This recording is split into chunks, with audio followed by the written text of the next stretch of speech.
Yang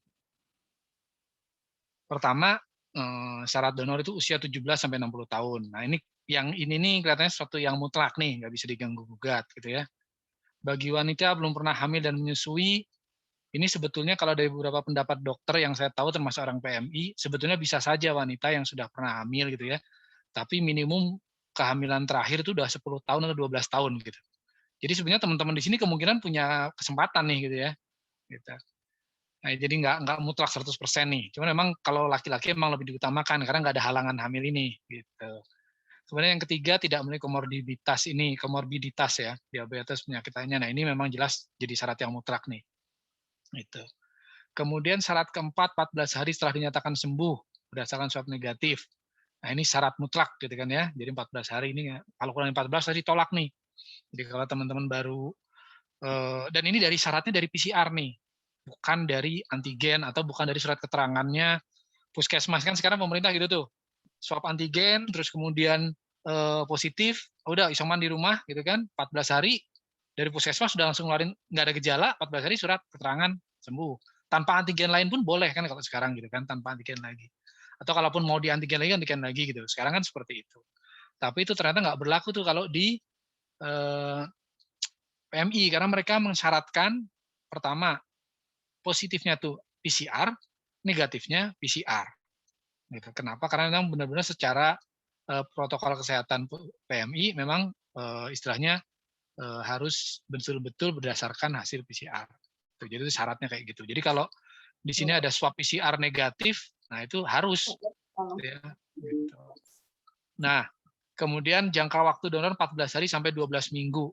14 harinya tadi saya bilang itu udah wajib ya, kayaknya kurang dari 14 hari pasti ditolak. Tapi 12 minggunya ini ternyata enggak jadi kewajiban harus gitu ya. Ya alhamdulillah kemarin tuh saya sampai 5,5 bulan tuh masih bisa donor. Gitu. Jadi sebetulnya 12 minggu itu tidak patokan yang baku.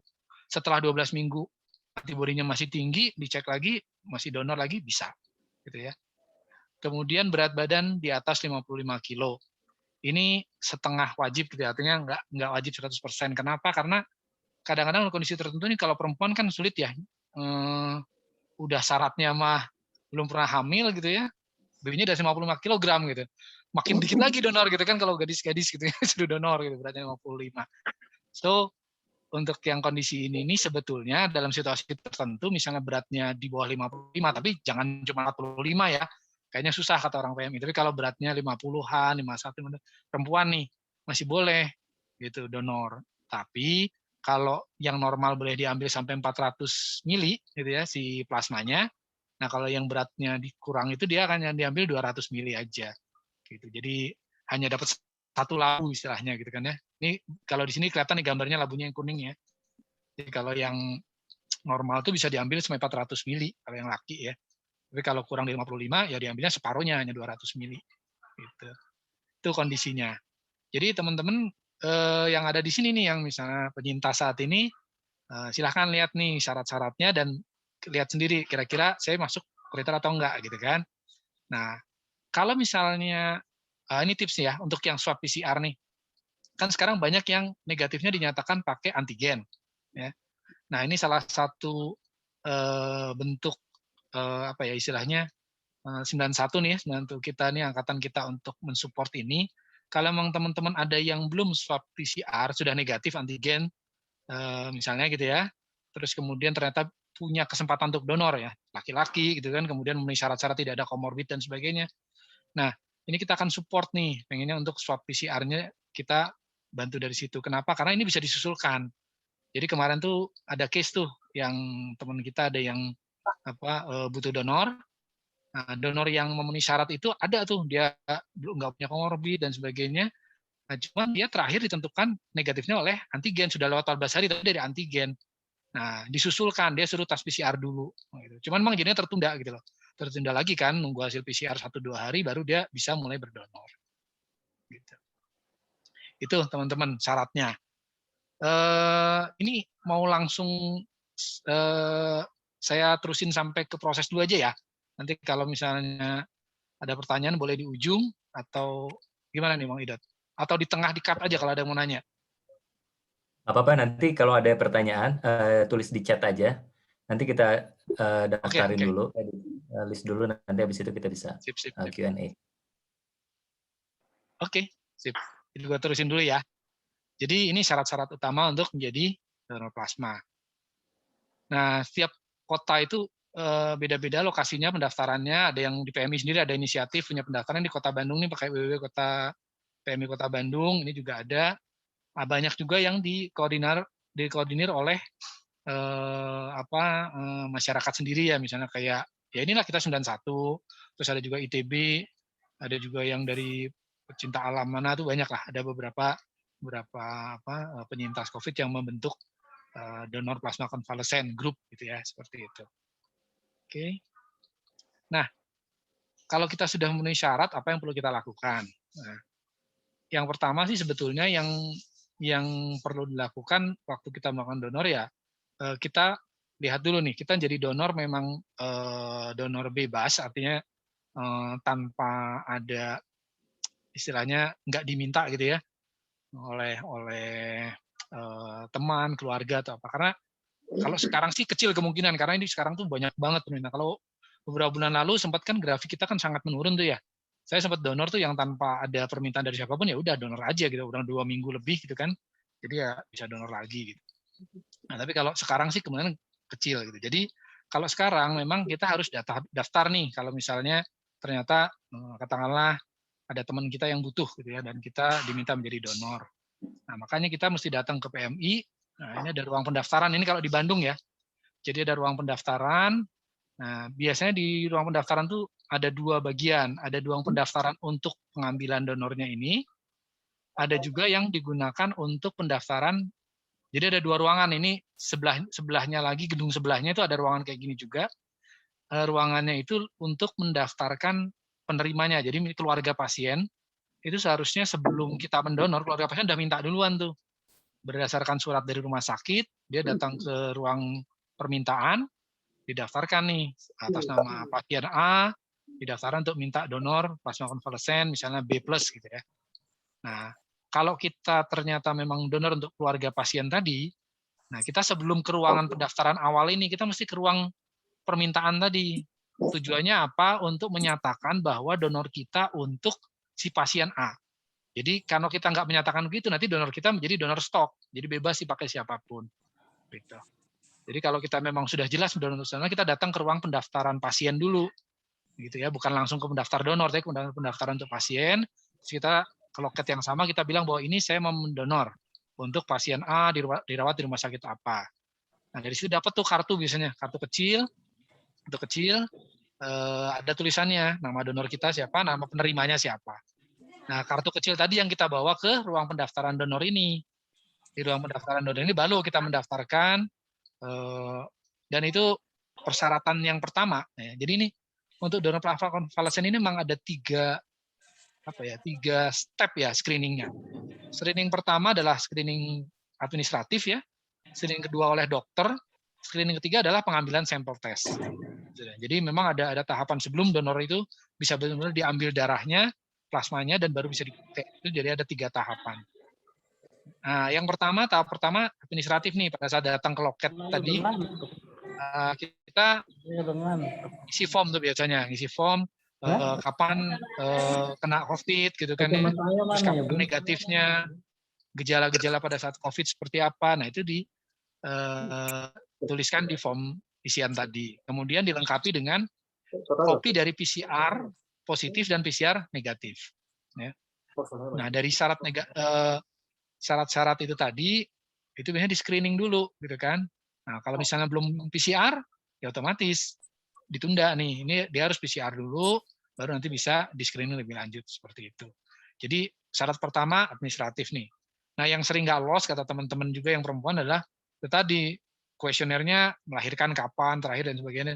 Itu kadang-kadang dari PMI juga kalau sudah terlalu banyak donor yang datang gitu ya untuk di screening, nah, mereka akan mengutamakan yang laki-laki. Ini perempuan ini begitu dia udah pernah melahirkan, main dicoret aja gitu loh. Ini kadang-kadang seperti itu.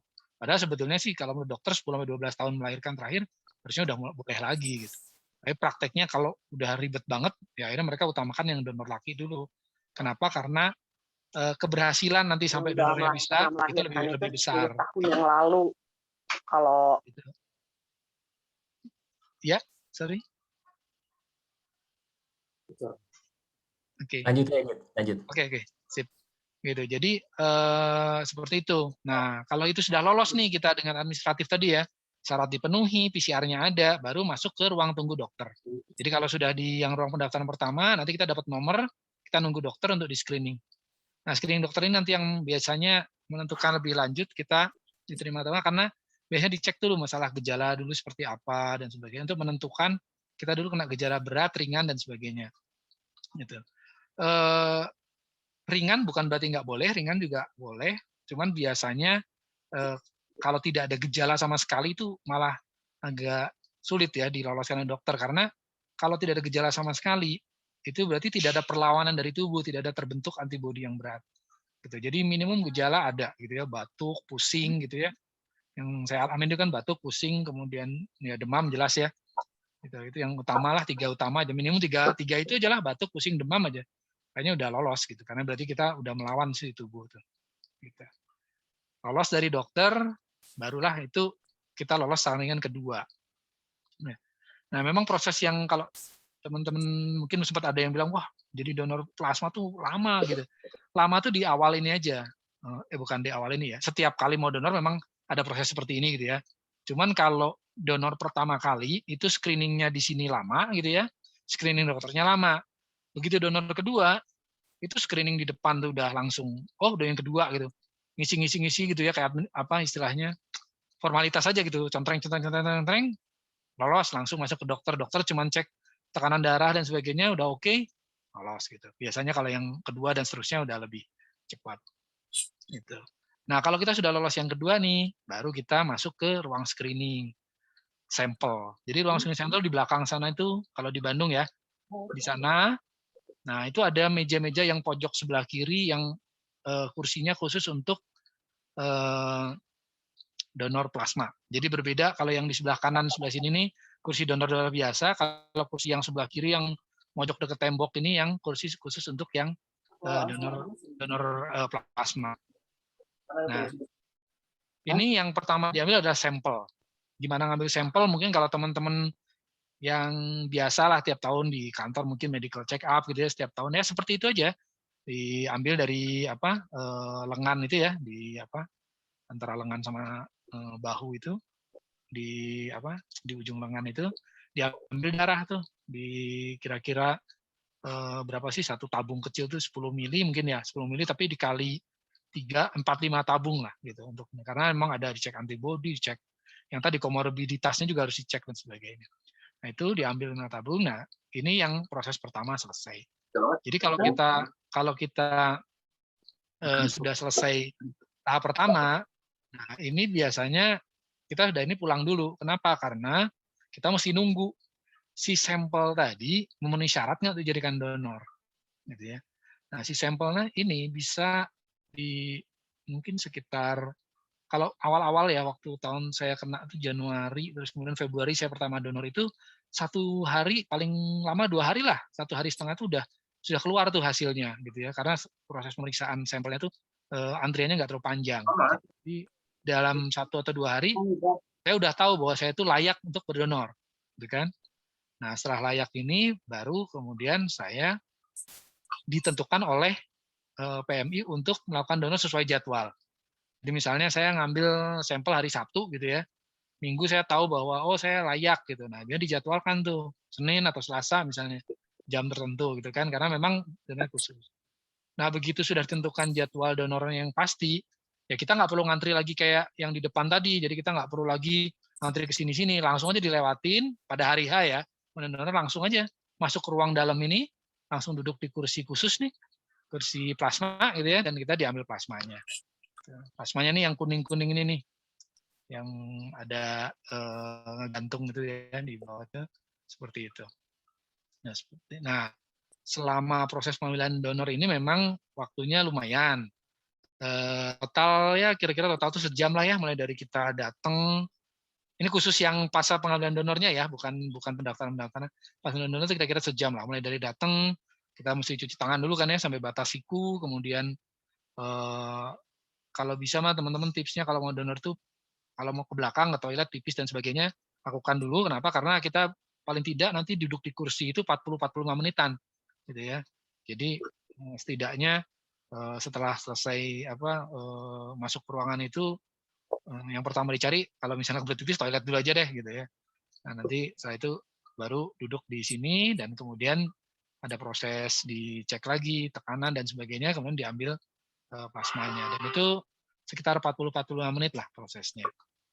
Tapi nggak usah khawatir, tempatnya duduknya santai, terus kita dikasih meja di depannya, gitu ya, dikasih cemilan, minum, coklat gitu ya, biar kita santai.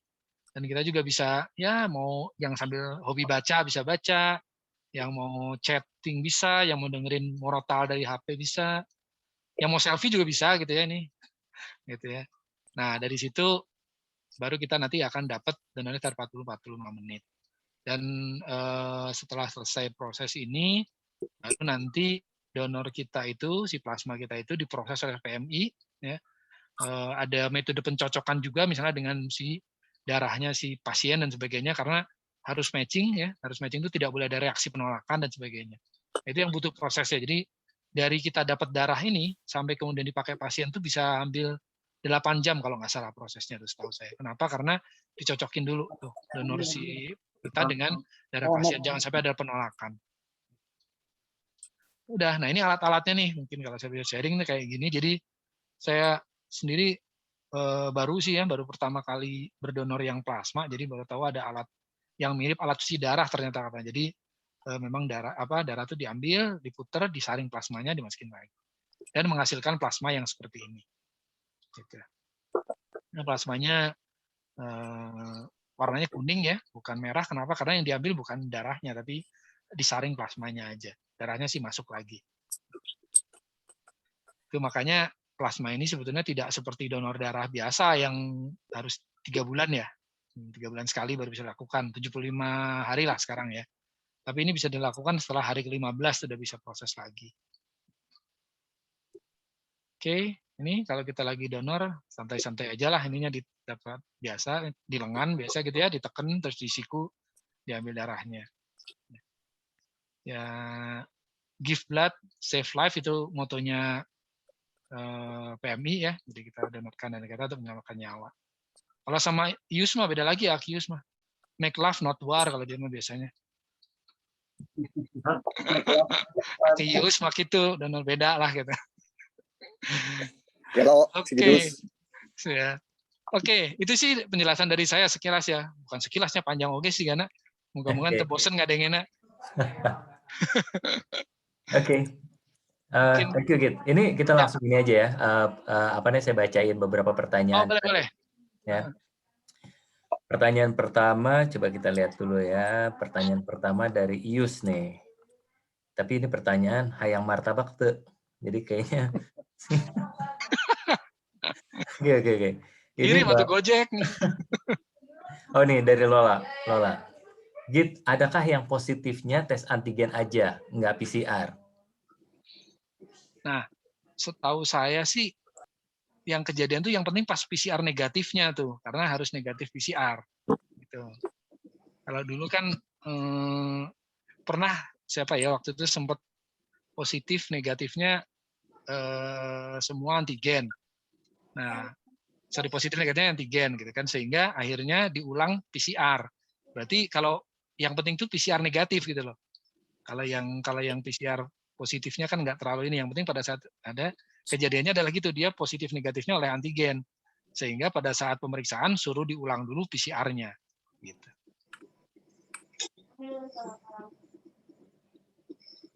Gitu ya lah. Jadi ya yang penting kalau memang selama ini pakainya antigen, ya nggak apa-apa kalau punya memenuhi syarat, nggak apa-apa ikut dulu ke PMI. Nanti biasanya PMI akan minta ya udah di PCR gitu.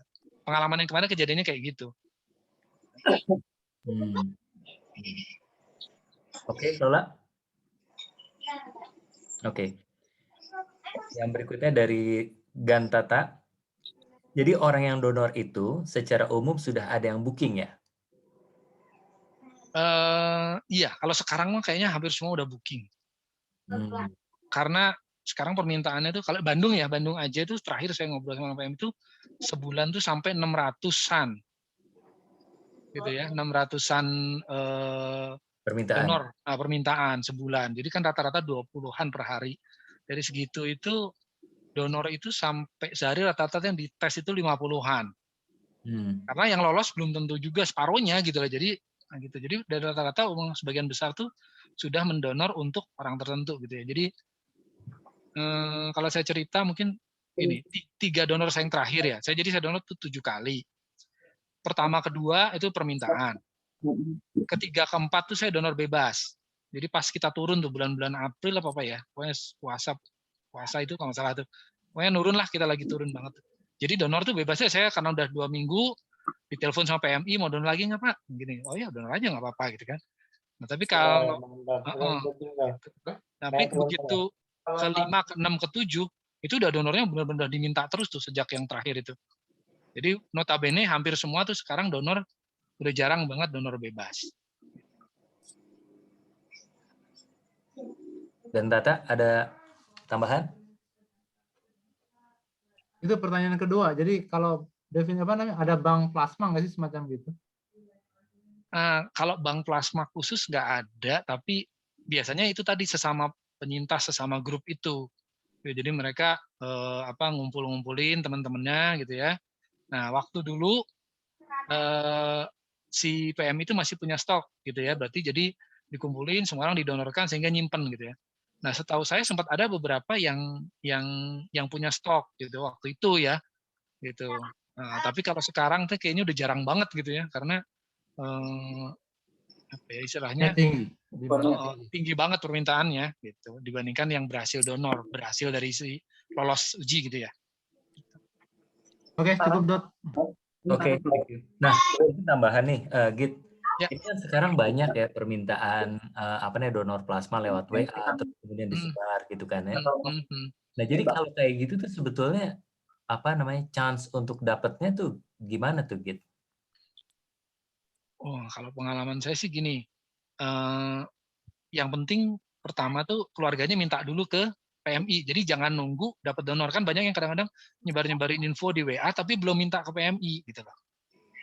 Nah, padahal pengalaman saya gini, kalau kita minta ke PMI dulu gitu ya. Nah, donornya nyusul belakangan nggak apa-apa. Karena bisa jadi nih walaupun sekarang chance-nya kecil ya. Kayak waktu saya dulu kan gitu, saya pernah donor 2 kali yang tanpa permintaan siapapun gitu. Artinya kan ada stok tuh. Nah, siapa tahu keluarganya datang ke sana pas ada stok, jadi kan bisa langsung diberikan. Gitu. Terus kedua, kenapa sebaiknya keluarganya langsung minta dulu? Karena nanti kalau donornya sudah ada nih nyusul gitu ya, paling tidak nomor urut antriannya itu dari depan gitu loh. Jadi misalnya ada 100, dia masukin nomor urut 30, kan lebih baik daripada dia baru masukin ke nomor urut 50. Jadi kalau dari sisi apa istilahnya kesempatan ya lewat WA itu selama ini sih efektif karena efektifnya berapa ya saya juga nggak tahu persisnya, cuman lumayannya gini loh, paling nggak ngumpulin calon gitu kan, karena itu tadi sempat kemarin tuh yang siapa ya permintaannya tuh 7 orang itu tolak semua gitu, sampai kayak gitu loh. Jadi memang nggak mudah ternyata gitu. Nah apalagi nggak pakai disebar-sebarin, cuman ngandelin dari PMI aja tuh kecil sekali kemungkinannya gitu. Karena untuk dapetin calon. Even pakai yang sekarang grup-grup, misalnya grup apa ya, plasma convalescence itu kan ada ya, sempat ada grupnya gitu. Itu pun juga sekarang mereka udah kelabakan tuh gitu loh, karena dari jumlah orang yang dikumpulin mereka untuk jadi komunitas dengan permintaan juga udah nggak seimbang gitu. Oke. Nah ini jadi inisiatif untuk ngumpulin sih tetap bagus lah gitu. Bagus ya. Nah, ini nyambung juga nih masih pertanyaannya Gantata ternyata. Jadi kalau misalnya misalnya datang ke PMI gitu ya. Nah, itu harus bawa ini nggak calon pengganti donornya. Jadi misalnya kepake dari PMI terus kemudian syaratnya mesti bawa pengganti untuk donor itu. Kalau dari nature-nya PMI kan sebetulnya tidak harus ya. Mereka kan harus nolong siapapun gitu kan. Problemnya adalah stoknya saat ini gitu ya. stoknya orang yang donor bebas ada atau enggak gitu loh problemnya. Kalau dulu-dulu masih bisa kayaknya kayak gitu. Kalau sekarang kan enggak. Nah, biasanya PMI itu kalau ada calon walaupun belum berhasil, mereka mau nalangin duluan. Itu bagusnya. Jadi misalnya teman-teman ada yang minta gitu terus kemudian ada calon donor namanya udah masuk. Nah, walaupun masih tes dan sebagainya, PMI biasanya punya chance untuk ngasih talangan duluan gitu loh. Jadi mereka pakai manajemen stok lah ya, ini yang sudah masuk sekian permintaan yang sudah masuk berapa. Walaupun sebetulnya ada korelasi ini buat si ini buat si ini gitu. Tapi paling enggak kalau ada calon donor itu biasanya lebih diprioritaskan untuk dapat talangan duluan. Gitu. Sorry Git. Ya. Enggak, lo mungkin untuk yang ini lo bisa cerita yang Cimot kemarin. Oh ya, betul. Jadi gini. Ya, gue pengen tanya tuh yang mengenai pengalaman Anto Cimot kemarin tuh, Git. Ya. Jadi sebenarnya yang Anto Cimot tuh mirip sama kejadian sama yang waktu itu guru gua ya. Coba gini, Git, gue pengen tanya dulu ya. Jadi pada saat orang merasa butuh plasma, ya kan? Nah, ternyata misalnya gini, gue ada nih Mir, gitu misalnya gitu ya, Git, kayak kemarin dirimu itu. Nah, tapi ternyata itu tuh ada proses, nggak langsung bisa dapet gitu ya, Git ya. Iya. Jadi ada proses harinya. Jadi kalau gue ngobrol gitu sama istrinya si Anto Cimot itu, ya padahal harusnya hari itu Mir didonor gitu kan. Tapi ternyata memang itu butuh proses hari. Nah, gimana kita bisa tahu bahwa pasien itu sudah butuh plasma atau belum? Iya kan? Soalnya kayak misalnya waktu gue pas kena itu kan, gue mikir kan ya, plasma itu kan mungkin dibutuhin. Terus gue tanya dong sama dokter gitu kan, Dok, ini mengenai donor plasma gimana dok? Gue bilang gitu kan, gue tanya sama dokternya gitu. Ah, nggak perlu, dia bilang kayak gitu.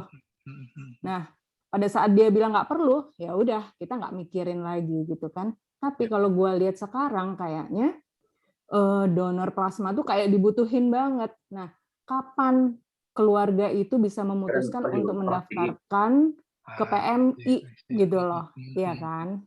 Nah, itu sih yang pengen tahu tuh, Git. Ya. Oke, ini sepengetahuan gue ya. Jadi ini juga ada beberapa teman kemarin soalnya kejadian gitu. Jadi memang kan untuk gejala yang sudah bisa dibilang berat ya. Itu kalau menengah saja si dokter tuh nggak mau melakukan terapi plasma konvalesen. Even dulu-dulu pun juga gitu. Nah, yang saya pahaminya gini, waktu kita belum ada varian Delta ini, saya lihat sedikit sekali gejala itu berat gitu ya. Ya statistically lah kalau kita kenal orang-orang dekat kita ya mungkin 10 orang lebih gitu ya waktu itu yang kena gitu COVID ya. Tapi dari situ paling 1-2 orang yang kita dengar bahwa dia sampai harus ke ICU dan sebagainya gitu kan. Nggak banyak gitu loh. Biasanya dirawat biasa sembuh gitu. Tapi sekarang mungkin dengan varian yang baru ini banyak banget gitu kejadiannya sampai mungkin lebih dari ya nggak tahu ya separuh barangkali gitu ya, nyampe separuh gitu dari yang orang yang kita tahu kena plasma tuh sekarang langsung kondisinya darurat gitu kan. Nah, memang susah sih kalau kita sendiri secara keinginan kita melakukan terapi plasma kayaknya nggak pernah bisa gitu. Itu pasti medis dokter. Nah, cuman memang berpacu dengan waktu adalah kapan dokter meminta gitu ya. Jadi saya nggak tahu nih kejadiannya ada beberapa yang gini, ada yang sudah di rumah sakit. Ya, ini pengalaman saya karena saya mendonor untuk yang saya kenal sudah di rumah sakit. Yang ini guru saya ini semua saya termasuk agak sedih. Jadi sudah di rumah sakit, kemudian sudah dirawat beberapa hari. Nah, kemudian dokter menentukan nih, ini butuh plasma konvalens gitu ya. Diminta ke PMI itu lagi pik-piknya nih sekitar sebulan yang lalu, 3 minggu yang lalu ya. Ini lagi peak banget, susah banget dapet. Nah, jadi dari mulai masukin ke PMI itu sampai dapat donor tuh ada jeda gitu loh, sampai dapat plasma pertama gitu ya. Sampai 2 hari atau 3 hari gitu. Nah, padahal plasma konvalesen itu kan efektif di 5 hari awal gitu ya. Pada saat gejala sudah menunjukkan kondisi serius gitu ya. Nah, ini yang kadang-kadang seringkali jadinya ya ya qadarullah gitu ya, nggak tertolong gitu loh. Jadi sudah ke rumah sakit, sudah kondisinya udah berat. Nah, kemudian itu sudah melewati fase 5 hari kadang-kadang, sehingga walaupun jadi yang case guru saya itu juga sama, kasusnya dipinjemin, talangin. Jadi sudah berapa hari nggak dapat donor. Terus saya baru dengar, terus saya masuk ke PMI, mendaftarkan sebagai calon donor, dan waktu itu memang masih istilahnya saya waktu itu kurang, baru donor dari minggu sebelumnya gitu ya, baru donor juga. Jadi saya masih kurang untuk donor lagi gitu ya, masih kurang berapa hari lagi. Cuman waktu saya minta gitu loh, tolong ditalangin gitu kan, karena saya calon donor, potensial donor, tapi 2 hari lagi. Tolong ditalangin dulu gitu kan. Gitu, karena saya sudah donor gitu kan, saya sudah daftar donor. Jadi dapat tuh plasma konvalesen gitu ya. Paling enggak waktu udah dapat 1 labu duluan gitu ya, ditalangin tuh. Tapi ya mungkin karena sudah terlambat gitu ya, proses sudah sekian hari nggak dapat gitu ya. Kemudian proses sebelumnya juga sudah agak ini akhirnya ada di grup 91. Nah, case yang mirip kemarin sama Anto tuh yang sepanjang saya tahu gitu ya, saya juga nggak persisnya nggak hafal. Dia itu kan juga sempat di rumah tuh berapa hari. Nah, waktu gejalanya mulai menunjukkan agak berat itu belum ke rumah sakit tuh. Jadi pada saat di rumah sakit itu sebenarnya kondisinya jangan-jangan sudah melewati fase yang misalnya di rumah 2 hari, di rumah misalnya seminggu nih. Sebetulnya ada hari ke-6 ke-7 yang itu sudah masuknya harusnya dia sudah di rumah sakit dan sudah dapat plasma gitu loh harusnya. Sehingga nanti kalau misalnya kayak dia misalnya kemarin Anto itu kasusnya dia 1-2 hari di rumah, dia 3 hari di rumah sakit. Nah, begitu dikasih plasma hari ke-3 atau hari ke-4-nya sudah lewat tuh masa kemasan 5 hari untuk dikasih. Itu kondisinya yang seperti itu. Jadi kalau mau tahu gimana ya paling cepat keluarga untuk dapat, ya sebenarnya dokter sih menentukan ya begitu.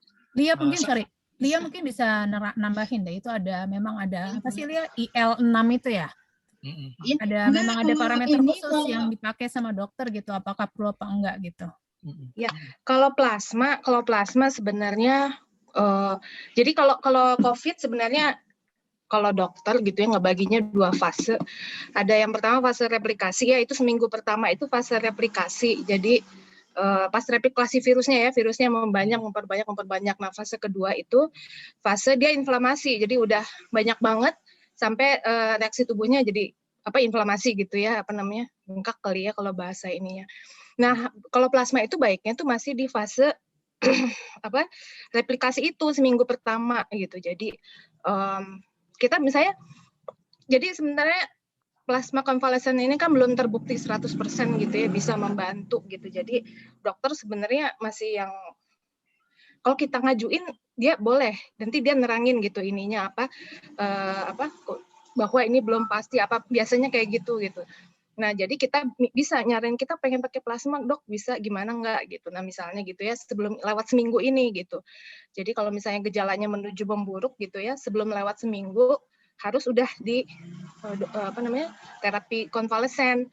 Nah, kalau misalnya udah lewat itu ya, udah di fase yang kedua, udah si 2 minggu, yang lewat 7 hari lah. Itu biasanya nggak ngaruh lagi justru si plasma itu gitu kan, justru diperlukannya ketika dia memerangi replikasi gitu, karena si plasma ini kan ya antibody ya, jadi diperlukannya pada fase yang masih dia berperang dengan si virusnya pas fase replikasi itu gitu. Jadi saya kadang-kadang gimana ya kalau misalnya udah memburuk banget, udah lewat seminggu tuh kayak yang tadi Kang Yayan, aduh saya mah sebenarnya juga tapi nggak tega ya ngomongnya gitu kan. Ya kali aja gitu ya, masih usaha ya, namanya juga usaha ya orang-orang kan gitu. Nah, kalau plasma sih seperti itu, sepengetahuan saya. Maksudnya saya suka ngobrol sama Lala gitu ya. Ya kayak gitulah kurang lebih. Tapi memang belum 100%. Lala itu adiknya Lia, dokter. Oh iya, maaf. Jadi belum terbukti 100% sebenarnya si plasma ini gitulah, seperti halnya obat-obat yang lainnya, antivirus juga belum, karena ini masih antivirus yang dulu dipakai buat MERS, SARS ya, apa sih namanya? Yang SARS itulah yang sebelumnya lah. sama-sama corona virusnya, teman kan ternyata beda gitu. Ada juga kan yang tadinya dipakai buat terapi, sekarang dicabut. Jadi masih begitu, masih dinamis gitu. Pengobatannya sebenarnya belum ada yang 100% dijamin bisa sembuh. Ya. Jadi ya namanya virus ya, kita flu juga kan belum nggak bisa sembuh pakai obat gitu ya, belum ada gitu kan obatnya yang benar-benar menyembuhkan, benar-benar tergantung sama antibody di sini. Jadi plasma ini sebenarnya masih teoritis bisa membantu gitu. Jadi belum itu 5 hari ini sayangnya itu. Hitungannya gimana lo? Hitungan 5 harinya tuh dari pertama kali timbul gejala gitu? 7 hari kalau fasenya. Iya. Dari hitungannya dari timbul gejala pertama kali gitu. Iya. Oh, dari pertama dinyatakan positif. Tergantung ininya kali ya, Lia ya. Tergantung tingkat keparahannya ya. Iya. Cuman kalau misalnya tidak menunjukkan keparahan, misalnya dokter yang bisa nentuin ya dia tuh menuju keparahan atau enggak gitu kan. Banyak juga yang memang pusing banget gitu kan, terus ya batuk pilek gitu kan, tapi enggak sesak biasanya yang jadi penanda, biasanya sesak. Berarti itu kan sudah di paru-parunya sudah merajalela lah ya. Nah biasanya sih tanda-tandanya sesak gitu. Sesak misalnya setelah berapa hari sesak itu harusnya ya kalau mau misalnya terus kita bisa nyaranin ke dokternya kita mau ini nih dok gitu. Bisa sih sebenarnya.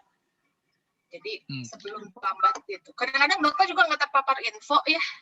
Ya kalau misalnya kata dokter-dokter gitu, nggak semua dokter terpapar informasi. Dia juga kan maunya gampang juga ya, untuk banyak pasiennya. Kadang-kadang dia sesuai sama protokol aja gitu. Jadi kalau pasiennya minta, dokter wajib ngasih tahu ini ada efek samping, mungkin ada efek samping seperti penolakan gitu namanya, masukin bareng yang lain gitu kan. Nanti dokter menerangkan plus minusnya lah ya. Jadi tetap mau nggak? Oke mau, ya udah sok rumah sakit masukin tadi kayak kata Sigit kan ke PMI harus masuk dulu gitu kan. Baru nyari donor sambil berjalan. Itu aja sih. Mungkin saya tambahin dikit ya, Ria ya. Jadi gini, kalau yang sederhananya nih ya, dari ini pengalaman ya. Jadi secara medis saya nggak ngerti ininya, tapi gini. Walau alam betul gitu atau enggak, tapi kalau sudah tahapannya pakai ventilator beneran yang intubator ya, yang udah dimasukin ke mulut, itu kecil kemungkinan lalu pakai terapi plasma. Jadi dari 3 kali saya kejadian, jadi saya dari sekian kali yang saya donor, ada 3 orang yang kondisinya sudah pakai intubator, termasuk Anto kemarin kejadiannya, terus guru saya, terus ada satu lagi yang dosen ITB saya lupa waktu itu, Tela atau apa ya, itu semua sudah pakai ventilator yang dimasukkan ke dalam itu nggak menolong selama plasma. Jadi walaupun sudah diberikan terapi, tapi yang sebelumnya nih yang masih pakai high pressure oksigen atau apa itu, begitu mereka sudah masuk ICU tapi belum intubator, itu masih pakai terapi. Itu alhamdulillah kalau saya kemarin itu selalu laporan dari keluarga itu alhamdulillah sudah sehat gitu. Jadi mungkin tingkat keparahannya itu kalau bisa dilihat tadi gini, mungkin patokannya 5 hari itu, kalau pengalaman saya 5 hari itu maksud saya gini, biasanya begitu masuk rumah sakit kondisinya gawat, nah itu kan dari situ tuh hitungannya nggak boleh lebih dari 5 hari gitu kan. Apalagi kalau misalnya ternyata hari ketiga udah pakai intubator, kalau udah kecil kemungkinan. Gitu. Biasanya kalau udah pakai intubator hari kedua, ketiga udah pakai intubator, berarti sebelumnya masa keparahan yang 5 hari sebelumnya itu sudah terlewati sebetulnya gitu. Nah jadi patokan sederhananya sebetulnya gini aja, kalau selama dibilang dokter berat, ini bukan berat apa ya istilahnya, ini harus dapat terapi apapun ya kita misalnya kondisinya gitu ya, selama belum pakai intubator, kalau mau pakai plasma tuh saatnya yang segera minta gitu. Jangan nunggu, karena sudah pakai intubator, kecil kemungkinannya. 3 kali saya ngalamin donor resipien ya yang karena sudah terlanjur pakai ventilator beneran ya, bukan yang HPO high pressure oksigen itu. Gitu. Jadi kalau kita orang awam melihatnya gitu aja, kalau masih berat jalannya tapi yang belum pakai ventilator, itu segera tuh saat itu tuh, jangan nunggu gitu. Iya, kemarin Ali 92 kan udah ini lagi. Iya, ya itu cuma baru berapa hari, makanya jadi waktu yang tepat kayaknya dia dapat plasma ya. Jadi tertolong lah insya Allah gitu ya, menuju ke pembaikan sekarang. Menurut saya yang dilakuin teman-teman maksain dia ke rumah sakit itu udah benar gitu. Tadinya dia nggak mau ke rumah sakit. Nah, itu penting. Sama kecepatan minta donor juga penting tuh. Jadi ini saya contoh kasus yang ini antara almarhum Anto kemarin, Anto ya, dengan bapaknya temen adik kelas sih waktu pramuka gitu ya di SMA 3 itu. Waktu itu minta donor juga sama-sama di minggu yang sama dengan Anto. Gitu. Kan sekali donor bisa dapat 2 labu kan, jadi bisa dapat satu ini satu. Nah, yang bapaknya teman saya itu udah minta dari Anto itu kalau nggak salah saya baru dapat info Jumat atau Sabtu ya kalau nggak salah. Sementara yang teman saya itu udah dari hari Selasa atau Rabu sudah minta gitu ya. Karena udah di rumah sakit dari hari Selasa Rabu langsung minta gitu di rumah sakit Pindad. Nah, sama-sama saya waktu itu sudah menjanjikan donor tapi ambil donornya karena kan waktu itu baru proses diambil sampel kan ya. Jadi waktu saya diminta pertama kali itu masih diambil sampel nunggu keputusan kapan diambil plasmanya. Tapi karena yang satu itu udah duluan minta dari beberapa hari sebelumnya, karena saya sudah beberapa kali donor kan waktu ini kan apa sih plasma PMI-nya udah ngasih duluan. Jadi saya ingat banget itu ditalangin dulu juga tuh sama kayak Anto gitu kan selisih. Cuman selisihnya lumayan. Yang teman itu hari Rabu atau Kamis sudah ditalangin, Anto tuh baru Sabtu, nggak salah, baru ditalangin Sabtu sore. Selisih berapa orang masuk rumah sakitnya kurang lebih sama mungkin ya harinya gitu ya. Tapi karena lebih cepat dapat ya, alhamdulillah yang satu ini yang bapaknya teman ini survive gitu loh. Jadi hari Selasanya kalau nggak salah tuh setelah jadi itu Minggu ya Anto kan nggak ada hari Minggu pagi kalau nggak salah. Nah setelahnya ini sehat yang bapaknya teman ini. Terus kemudian hari Rabu atau Kamis udah bisa pulang di rumah sakit. Jadi memang berpacu sama waktu gitu loh. Itu tadi titik kritis di mana dia masih belum ya, dan saya cek ke keluarganya waktu itu udah pakai inkubator belum, makanya saya bisa bandingin masuk rumah sakitnya hampir kurang lebih sama tapi dapat plasmanya beda sekian hari sebelum pakai inkubator sudah dapat dengan yang sudah pakai inkubator dapat ternyata beda gitu. Biasanya berapa kali sih Sigit penderita itu perlu diberi donor plasma itu sampai sembuh? Dari yang udah? Minimum 2 labu. Tapi kalau bisa 3 lebih bagus. Minimum 2. Kalau bisa 3 bagus. Iya. Biasanya kalau itu ya, kalau yang kondisinya masih belum terlalu berat tuh dikasih 1 aja udah membaik tuh. Gitu. Nah, nanti dokter akan lihat lagi nih apakah diperlukan tambahan lagi 1 lagi atau enggak. Biasanya kalau misalnya membaik tapi masih belum stabil, dokter minta 1 lagi. Gitu. Oke, Git, ada pertanyaan lain dari Budi Bahrulim. Jadi cairan plasma ini diambil berapa banyak? 400 mili sekali ngambil. Untuk donor yang normal ya, berat di atas 55, mau persyaratan itu semua itu 400 mili. Kalau berat badannya kurang dari 55, itu mungkin hanya diambil 200. Gitu. 400 mili itu 2 labu ya? 2 labu.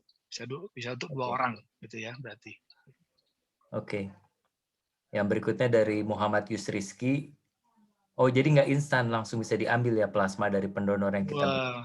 Nggak bisa. Nggak bisa ya? Jauh lebih lama prosesnya daripada donor darah biasa. Jadi memang berpacu dengan waktu. Itu keluarga benar-benar harus segera begitu dokter membolehkan misalnya plasma, segera aja bikin surat permintaan rumah sakit, kasih ke PMI dulu. Minimum masuk antrian PMI dulu deh. Nanti donornya nyusul, namanya bisa belakangan. Jangan nunggu cari-cari donor dulu baru masukin. Masukin dulu. Gitu. Syukur-syukur ketemu donor yang sudah lama ya, donor senior gitu, yang sudah berapa kali gitu. Biasanya bisa istilah Syria tuh japrem gitu ya. Bu boleh minta dulu deh buat teman saya gitu kan. Saya nanti kan donor besok gantiin gitu. Itu alhamdulillah bisa gitu loh. Kayak gitu-gitu tuh bisa. Gak maneh ya senior. Orang guys alumni yang sebeake jatahna. Nah, jadi itu kan darah yang dikeluarkan darah merah, darah putih dan sebagainya. Jadi tinggal plasmanya itu makanya ada waktunya dia untuk proses ya. Betul. Jadi sebetulnya prosesnya kalau tadi saya bilang itu yang kayak cuci darah itu loh. Jadi si jarumnya 2 memang. Jadi 1 ini bukan nakut-nakutin yang belum donor ya. Tenang aja. Kayak kesannya itu. Jadi 1 emang buat darah, difilter, masuk lagi. Jadi sebetulnya kenapa bisa cuman 15 hari sekali gitu ya. Sudah bisa disampel lagi karena memang darahnya nggak banyak berkurang. Kalau donor biasa kan berkurang tuh 400 atau 600 cc bahkan gitu kan ya. Jadi lebih ini kerasa ke tubuhnya lemesnya. Kalau donor plasma enggak, keluar dari donor plasma enggak lemes gitu, enggak ada, nyantai-nyantai gitu. Langsung ulin deh gitu bisa. Ini ada pertanyaan dari hijau. Igo nih, Git. Iya, iya. Jadi plasma itu bukan sel darah putih ya? Kan ya, kalau dibilang sel darah Iya, putih bukan. itu persisnya kayak apa? Enggak juga sih. Dia campuran dari berbagai macam sih. Mineral. Kan Jadi gini, dihilangkan. kenapa dibatasin juga sebetulnya? Iya, ya. Ya, seperti gimana? Justru darah putihnya dikeluarkan, jadi dari cairan yang diambil dari si darah merah, darah putih, terus apa lagi ya? Pokoknya dikeluarin lah. Jadi yang sisa itu tinggal antibodi, terus apa lagi ya? Pokoknya gitu deh. Jadi si plasma itu adalah Ya, utamanya sisa-sisanya. antibodinya sebetulnya. Ya, yang akhirnya dipakai terus. Iya, Jadi ini antibodinya. Ya, si plasma ini di dalam darahnya orang itu ada 55% lah. Jadi ada ya air juga termasuk gitu kan, enzim-enzim juga. Ya, gitu. Enzim sama beberapa mineral juga sih kalau yang saya dengar dari orang Protein PMI. ya. Makanya dibatasi juga protein tertentu yang ya ibaratnya dibutuhkan untuk istilahnya apa ya, menumbuhkan antibodi juga bukan bantu antibodi. Kalau numbuhin udah telat ya. Ini untuk bantu perang lah kalau misalnya kita ini pasukan perang tambahan nih yang bisa masuk langsung instan dibantukan ke donornya pasiennya gitu. Tapi bukan darah putih, bukan sel darah putih. Oke. Nah, ini ada pertanyaan lagi Git dari Verena Maya. Yep. Jadi perlu sampel darah pasien ya kalau misalnya kita mau minta donor plasma. Oh, itu urusan rumah sakit sama PMI kalau itu. Maksudnya? Jadi kita nggak perlu minta. Itu biasanya keluarga pasien pada saat gini. Kalau itu pemeriksaan testing itu kan pasien sama rumah sakit sama ini. Jadi kalau kita kan sebagai keluarga mintanya yang penting surat permintaan dari rumah sakit. Itu penting tuh untuk diserahkan ke PMI. Terus kita sebagai donor adalah menyerahkan data-data kita terus kita donor. Proses nanti pada saat namanya kita udah diambil donornya, nanti dibandingkan dengan sampelnya si pasien itu urusan rumah sakit gitu loh. Jadi misalnya gini, saya donor hari ini gitu ya, donor saya kan diproses tuh, dibersihkan dan sebagainya, terus dibawa ke rumah sakit. Itu sebelum berikan ke pasien itu memang harus di cross check gitu. Yang saya tahu gitu. Tapi itu urusan rumah sakit, kita sih nggak perlu di belakang layar lah gitu. Bukan kita yang harus minta sampelnya gitu. Kita sebagai donor nggak perlu minta kayak gitu. Dan sebagai keluarga sih nggak perlu. Gitu. Jadi sebagai donor dan cuman yang saya tahu kenapa jadi itu. lama, baik sebagai keluarga pasien maupun sebagai donor nggak perlu. Cuman supaya paham kenapa sih lama, karena ternyata banyak sekali proses di belakang itu. Oke. Sudah donor darah biasa ya, yang darah merah. Gitu. Ya. Oke, lanjut ya Git. Oke. Aku nanya dong terkait sampel pasien. Jadi kan aku punya kasus gini. Ada kenalan di Ambon, dia kan nyari plasma, donor plasma. Tapi kalau dari Makassar itu tidak membutuhkan sampel darahnya pasien, tapi kalau mau dikirim dari Jakarta, mereka minta sampel darah pasien. Kenapa gitu ya gitu ya? Iya, mungkin kalau beda-beda mungkin perilakunya ya. Ada rumah sakit yang berani ngambil risiko untuk minta dulu kirim gitu kan aja ya. Gitu ya. Sementara kalau tapi sementara kalau ini kan itu reaksi penolakannya itu tadi yang dibilang Lia ya, ini sebetulnya kan sesuatu yang belum bisa dibilang 100% metode yang ilmiah pasti gitu ya. Nah, reaksi penolakan ada juga gitu kan, misalnya ketidakberhasilan dan sebagainya gitu kan. Nah, siapa yang mau disalahin gitu kan. Jadi ada yang mensyaratkan kirim dulu dong sampel darahnya, jadi kita bisa pastiin nggak ada reaksi penolakan gitu. Tapi ada juga, ini sih darurat emergensi, pokoknya selama mereka mau menyatakan siap menanggung segala risiko, saya kirim aja gitu. Kan bisa juga kayak gitu. Oke, clear. Thank you. Oke, Git, pertanyaan dari Awan Git. Ya. Nah, sekarang itu kan aturannya cuma isoman 10+3 kan? 10+3 hari. Jadi udah bebas, gak perlu PCR negatif. Ya. Nah, jadi kalau mau donor harus siap-siap PCR dulu dong. Nah, terus kemudian dihitung dari mana tuh batas waktu kelayakan donornya? Nah, ini agak repot juga nih kalau sorry. Ada iklan.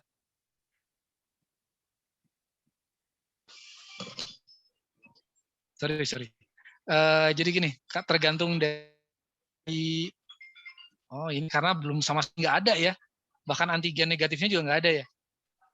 Agak repot nih. Kalau kemarin Kejadiannya Nggak adalah ada. Sekarang antigennya. aturannya udah selesai 10 Iya, itu pasti yang agak hari berat. bebas. Waduh, tetap kalau PMI kan megangnya itu di PCR 14 hari. Kecuali kalau kasus yang kayak kemarin itu, yang contohnya si siapa tuh, dia sudah antigen. Jadi sudah lewat 14 hari antigennya. Jadi tinggal di PCR untuk memastikan aja bahwa benar gitu kan. Nah, tapi kalau sama sekali nggak ada nih, ya mau nggak mau harus PCR dulu. Terus ini 14 hari setelah PCR baru benar-benar pakai. Ini agak repot nih. Tuh. Ya, oke. Artinya kita harus ada dana untuk tes PCR gitu kan, untuk si calon donor. Gitu. Betul. Nah, kemarin kan sempat kepikiran nih di teman-teman juga, kalau kita udah kumpulin daftar donor, nah siapa yang belum punya PCR, mending dari sekarang kita PCR-in gitu. Kalau memang, kecuali kalau sebelumnya udah ada antigen masih lumayan, kita bisa tunjukin ke PM dulu, ini antigennya udah 14 hari udah negatif kok, tinggal PCR-nya disusulkan. Tapi kalau sama sekali belum punya, mending sekarang. Yang mau jadi donor 91 belum tes PCR, bersedia jadi donor, nanti kita bantu PCR tesnya juga. Ya nggak gitu? Sip. Ada awal. Oke. Lanjut ya gitu ya. Yep.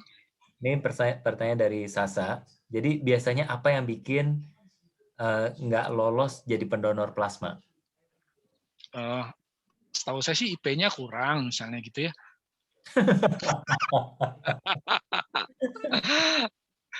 Gitu. Enggak sih. Yang paling utama banget tuh kan sebetulnya si antibodinya ya pada saat disampel itu. Kan ada antibodi minimum tuh 132 kalau mikro ya kalau nggak salah gitu. Mikro per gitu. Ada batasan lah, di bawah 132 nggak lolos. Nah itu banyak. Artinya apa? Bisa jadi pada saat COVID gejalanya terlalu ringan gitu, sehingga si antibodinya juga bentukannya nggak terlalu banyak. Itu. Yang paling utama sih itu. Jadi karena memang antibodinya nggak sebanyak yang dibutuhkan. Jadi karena minimum 132. Di 132 pun sebetulnya kalau menurut pendapat beberapa dokter itu ternyata yaitu batas minimum ya, batas minimum yang dibilang cukup tinggi melindungi diri. Tapi sebenarnya kalau cuma 132 itu cuma minimal banget sebetulnya, kalau bisa dibilang untuk menolong pasien itu juga ya lumayan, tapi efektivitasnya nggak seberat kalau misalnya yang udah di atas 300 atau 400 gitu, bahkan lebih dari itu lebih efektif banget tuh plasmanya gitu. Jadi biasanya nggak lolos karena di bawah itu, yang paling gede. Tapi nggak lolos berikutnya juga ini nggak lolos dari syarat administratif, atau kalau dari syarat administratif kan banyak tadi ya. Ini kalau yang dari hasil sampel itu tadi biasanya ternyata setelah ditarik sampelnya ternyata antibodinya nggak tinggi, nggak di bawah 132, itu nggak lolos. Yang kedua, ternyata di balik itu misalnya dia memiliki ya mungkin di balik itu ya selama ini nggak sadar ada komorbiditas yang muncul gitu loh, yang setelah diteliti ternyata dari hasil itu muncul misalnya ada hepatitis B di dalam itu ya, ternyata gitu kan, itu bisa jadi sih gitu. Tapi yang paling utama sih karena antibodinya nggak tinggi, itu sih banyak ditolak. Oke. Sorry. Udah, Kalau yang antibodinya itu dicek pas pemeriksaan di awal itu gitu ya, sebelum dijadwalkan untuk ngambil plasma itu ya? Iya. Jadi itu yang tadi saya bilang, screeningnya kan 3 kali ya. Screening pertama administratif, kalau itu lolos ke dokter, kalau dokter lolos diambil sampel. Nah, di sampel inilah yang menentukan setelah itu dia bisa donor atau tidak. Gitu. Nah, itulah yang muncul kemudian antibodinya ketahuan tinggi atau enggak gitu.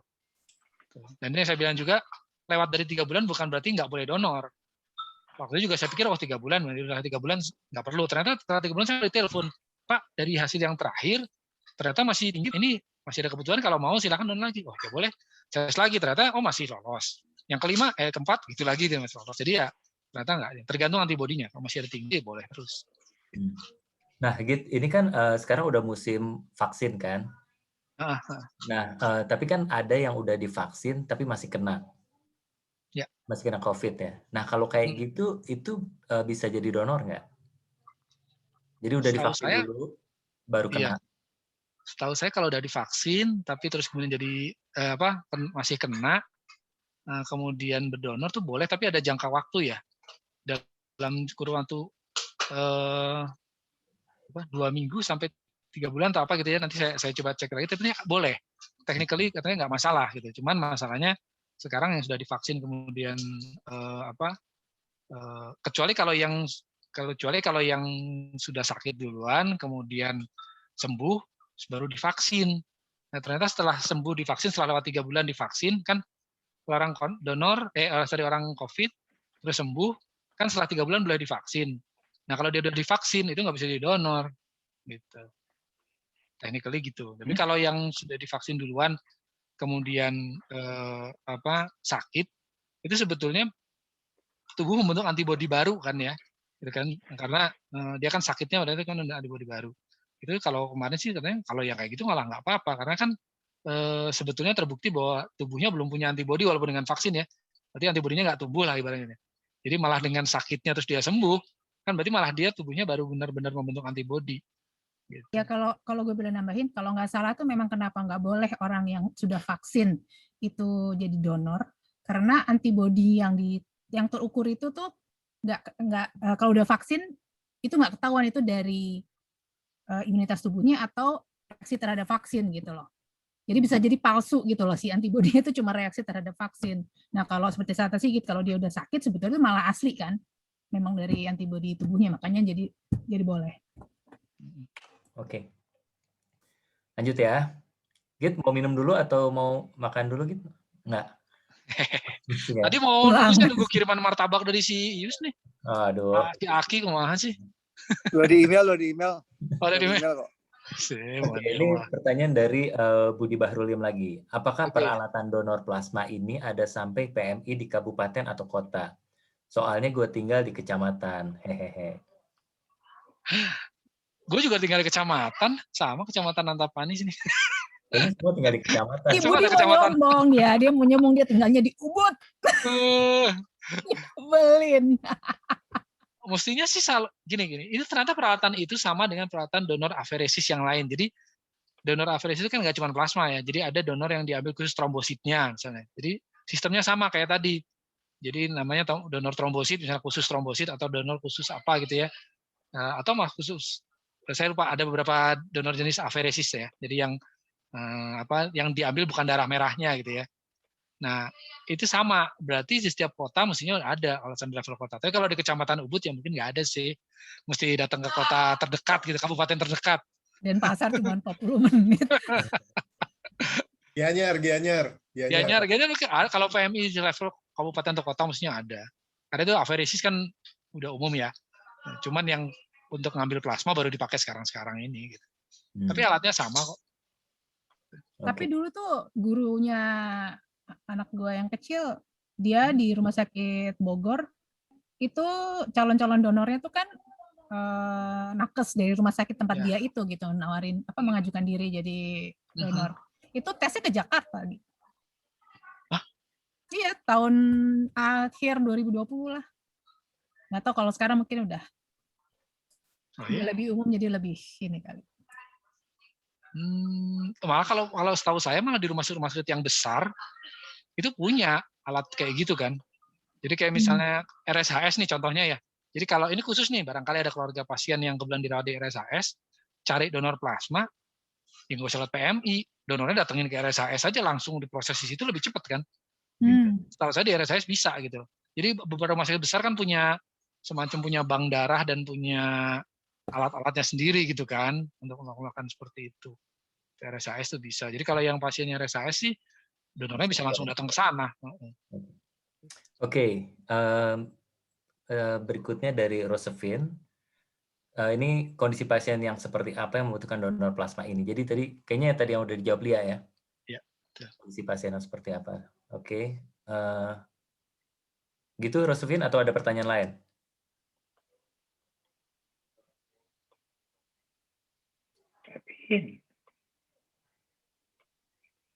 Oke, ya udah. Terima kasih.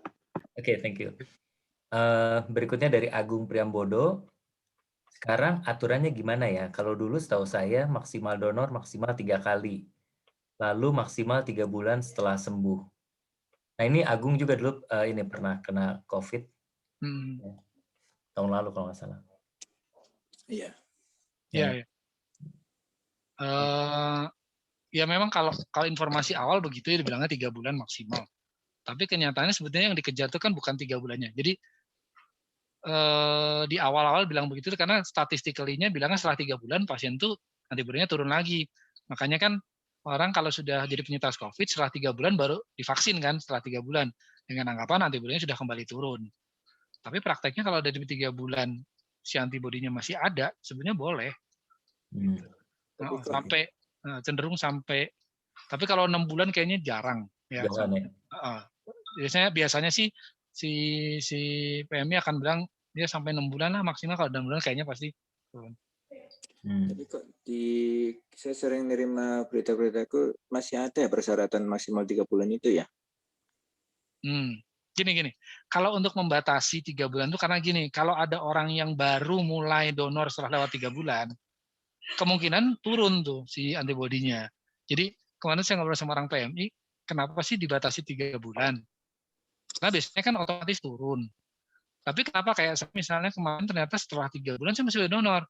Justru ternyata kalau saya donorkan itu tubuhnya ternyata membentuk lagi, balik lagi, jadi bagus lagi gitu kan.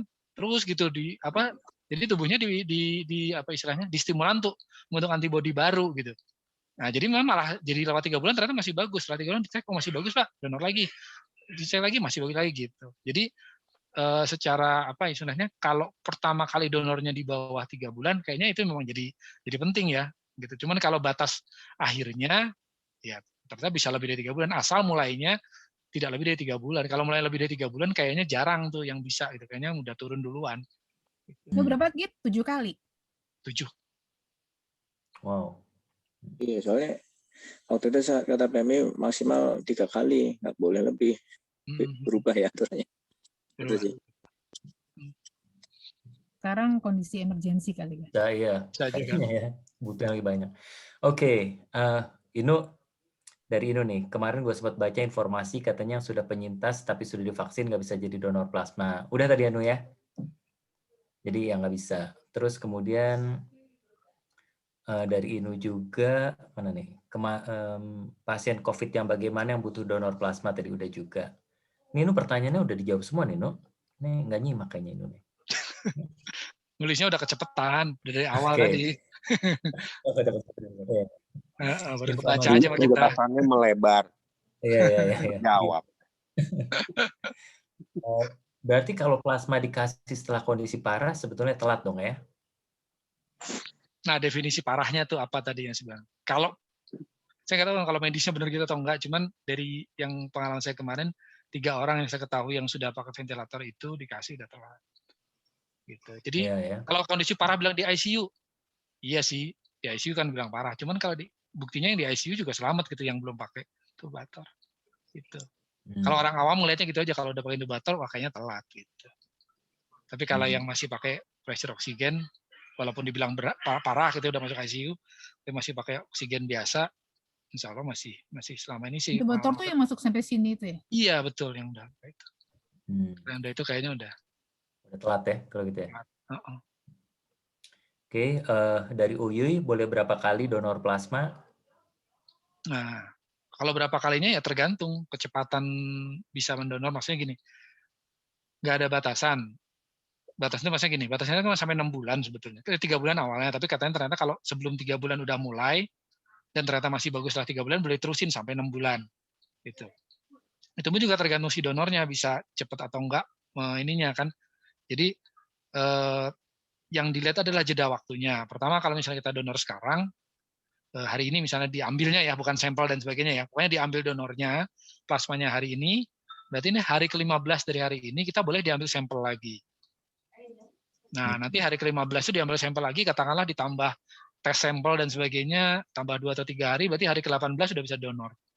Nah yaitu 18 hari sampai 20 hari, lama pengalaman saya gitu, 18 sampai 20 hari bisa donor setiap kali donor. Jadi kalau siklus 20 hari ya? Iya, siklus 20 hari lah gitu.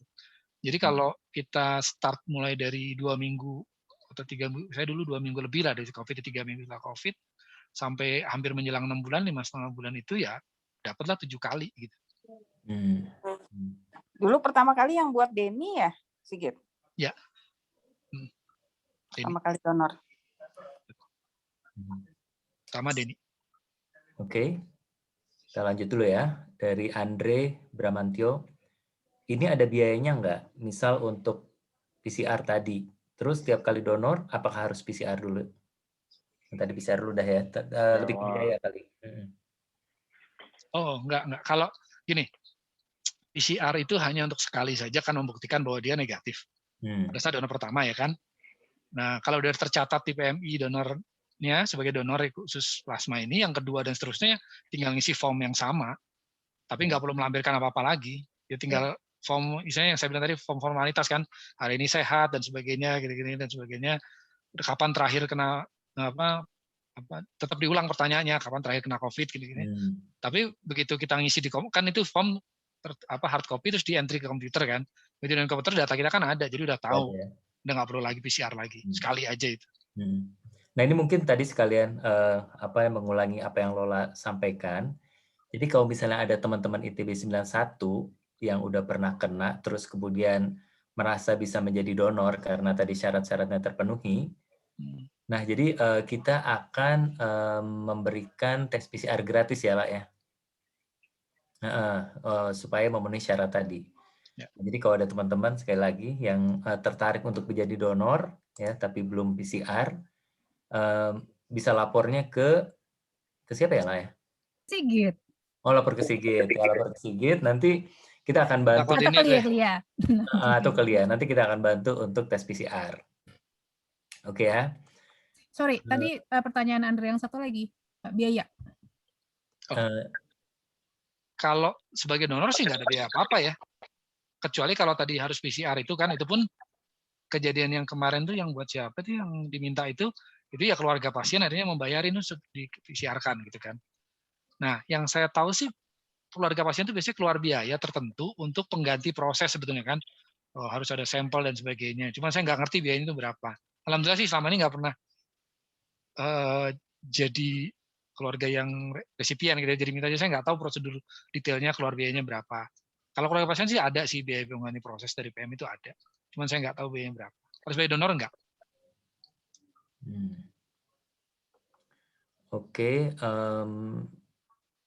Oke, ini tadi udah ya masalah vaksin dari Budi lagi. Terus kemudian ini dari Sugiriawan.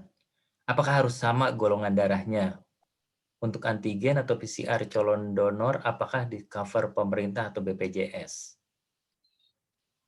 Oke. Golongan darahnya harus sama, iya sih. Sama persis ya? Iya, harus B+. Itu aja kan tadi yang harus dibilang ya, kadang-kadang mensyaratkan si rumah sakit atau PMI-nya mensyaratkan dites dulu apakah si sampel darah pasien sama ini tidak ada reaksi gitu ya. Itu aja masih ada yang kayak gitu. Yang pasti mah iya. Tapi kalau gini, kalau kondisinya adalah kita mau jadi donor, kita potensial donor, sudah pernah donor dan sebagainya. Tapi kemudian ada orang lain nyari. Nah, sebetulnya kita bisa sih sebetulnya nego itu dengan minta talangan gitu ya.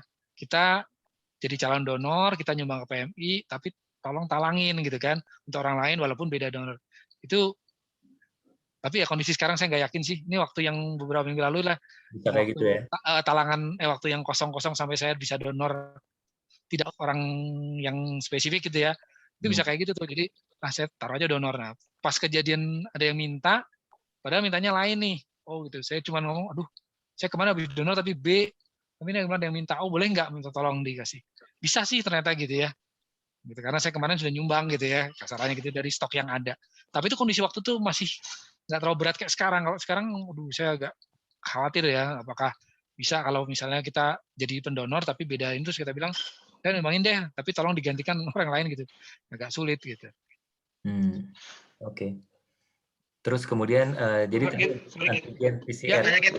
Sorry. Gimana? Halo. Terusin. Yap. Nah, jadi kan kalau apakah harus memang, maksudnya gini kan, ada yang kita sudah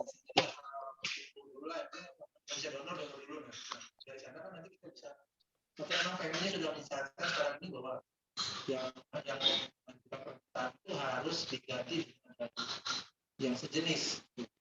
Jadi kan kalau dulu kan kalau yang golongan darah, kalau tidak begitu banget memang dia bisa istilah kita apa aja ya. Sorry Sugiri, kayaknya kurang jelas suaranya. Enggak, putus-putus.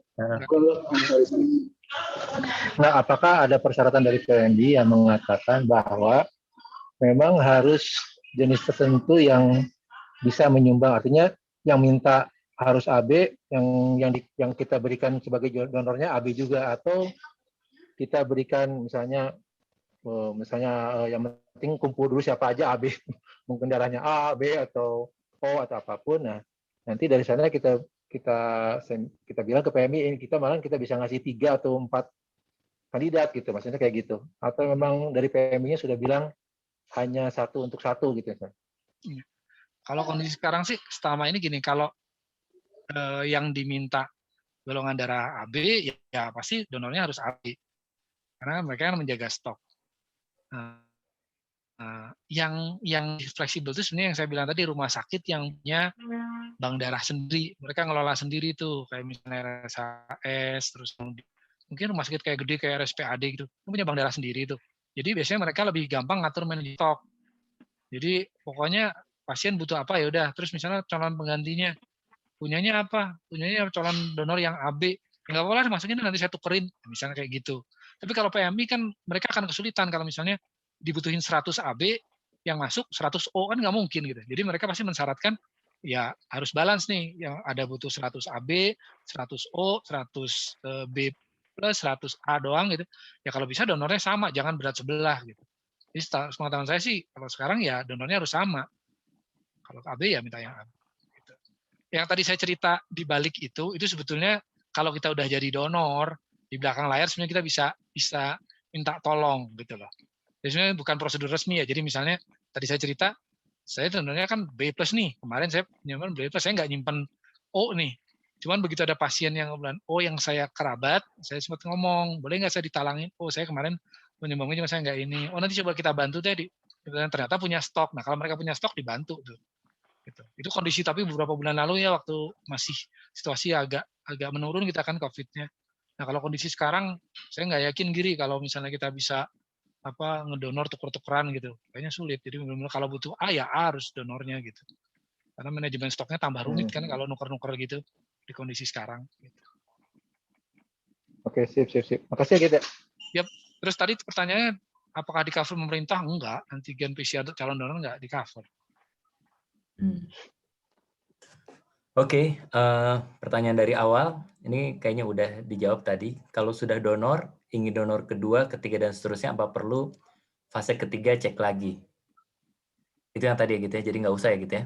Kalau yang PCR sebenarnya nggak perlu cek. Tapi kalau cek sampelnya itu setiap kali donor cek sampel. Jadi makanya kenapa berpacu dengan waktu.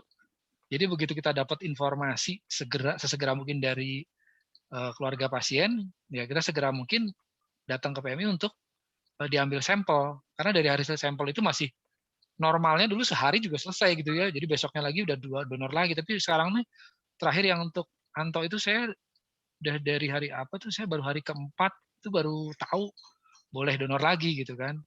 Nah, diambilnya waktu itu Sabtu pagi itu. Jadi ternyata sekarang lama gitu. Karena antriannya panjang. Gitu. Iya, lu cerita ya dari Senin lu baru dipanggil Kamis atau Jumat gitu ya. Iya.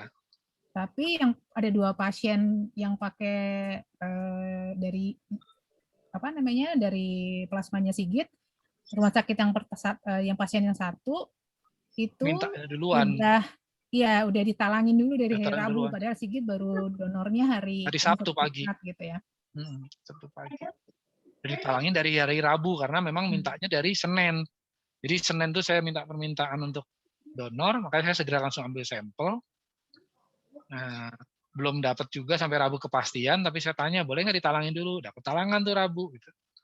Terus baru dapat info tentang Cimot itu Jumat kalau nggak salah kan. Jumat, kebetulan Sabtunya saya bisa donor sekalian, tapi itu pun ternyata dari saya donor pagi, darahnya nggak ini juga kan sampai sore. Tapi dapat informasi bahwa ada donor lain yang bisa dimasukin, nggak masalah talangan atau yang sudah masuk duluan ke Hermina waktu. Jadi yang itu dipakai dulu. Pun plasmanya talangan juga ya? Talangan juga akhirnya. Gitu. Jadi biasanya kalau kondisi sudah gawat, si PMI akan mau ngasih talangan kalau udah ada kepastian donornya siapa.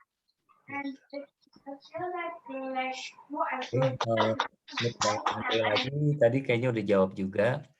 Ada nggak sih rasa beda antara donor darah biasa dengan donor plasma ini?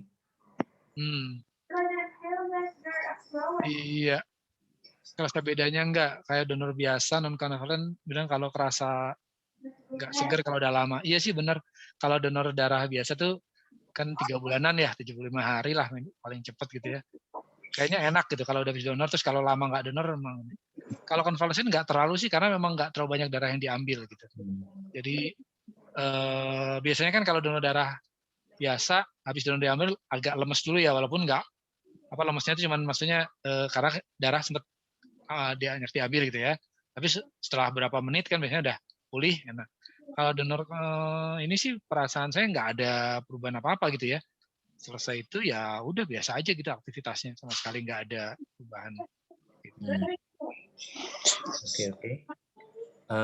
Ya ini tadi masalah golongan darah, jadi harus benar-benar sama ya. Jadi nggak berlaku kalau misalnya di donor darah kan AB itu universal recipient, sementara O donor universal. Ini nggak bisa ya, nggak berlaku di sini ya.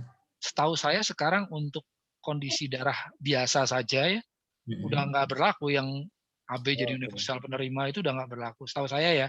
Ya udah enggak. Karena udah risikonya udah terlalu tinggi, apalagi untuk yang terapi ini. Gitu. Sama-sama darahnya sama aja masih ada risiko penolakan gitu. Karena ini kan plasma gitu. Ini gue mau nambahin dikit dan menjawab pertanyaan gue sendiri sih. Ini gue barusan baca. Jadi sebenarnya ternyata menurut profesor dokter ada di Klik Dokter tuh dibilang sebenarnya tidak ada aturan mengenai donor plasma konvalesen itu, belum ada aturan bakunya, belum ada. Jadi ini masih aturan darurat, penggunaan kondisi darurat. Jadi dibilang kalau sudah pernah vaksin boleh, di luar negeri boleh donor konplasma, tapi setelah 3 bulan divaksin baru boleh donor. Jadi ya ada titik cerah. Kalau di Indonesia sementara ini berlakunya adalah 6 bulan setelah vaksin baru boleh donor plasma. Gitu. Ya. Kalau orang PMI sendiri memang bilangnya sebetulnya malah sempat ada yang bilang sebetulnya kalau orang yang divaksin itu kan logikanya 3 bulan setelah dia jadi penyintas baru boleh divaksin kan? Ya. Nah, jadi makanya kenapa nggak boleh jadi donor ya karena sebetulnya secara tadi yang saya bilang udah nurun juga antibodinya, jadi udah disuntikan yang baru kan gitu kan, sehingga bukan antibodi yang benar. Itu sih kalau dari yang dokter PMI-nya bilang. Tapi sekali lagi ini kondisinya kan dinamis ya, ini penyakit yang baru yang jadi ada yang bilang juga sebetulnya kalau dia sudah pernah donor terus kemudian divaksin setelahnya tuh masih boleh lagi, tapi setelah jangka waktu tertentu gitu. Tapi kalau sebelumnya belum pernah donor enggak. Jadi ada pendapat lain lagi nih. Kalau tadi kan kalau luar negeri pokoknya asal udah 3 bulan setelah divaksin bolehlah gitu. Kalau yang di PMI beranggapan sebenarnya boleh aja sih Pak, tapi cuma dicek lagi aja setelah 3 bulan jadi saya kan kemarin akhirnya divaksin ya setelah udah 6 bulan jadi vaksin. Nah, pertama memang nggak boleh donor, tapi ada orang PMI sendiri yang bilang mungkin boleh Pak, tapi nanti lagi kalian nanti dilihat lagi, tapi ya itu sekali lagi semua masih spekulatif ya karena kan masih diuji coba semua ya, kondisinya belum ada yang baku. Ya. Intinya berarti kan si kadar antibodi dalam darahnya kita tuh harus di atas minimumnya, batas minimum 132 itu, 132 tadi. Gitu. Nah, jadi cuman kalau tadi udah vaksin tapi antibodinya 400 gitu, mungkin percaya aja sebenarnya. Kalau nggak mungkin dari vaksin bisa segitu sebenarnya. Iya sih.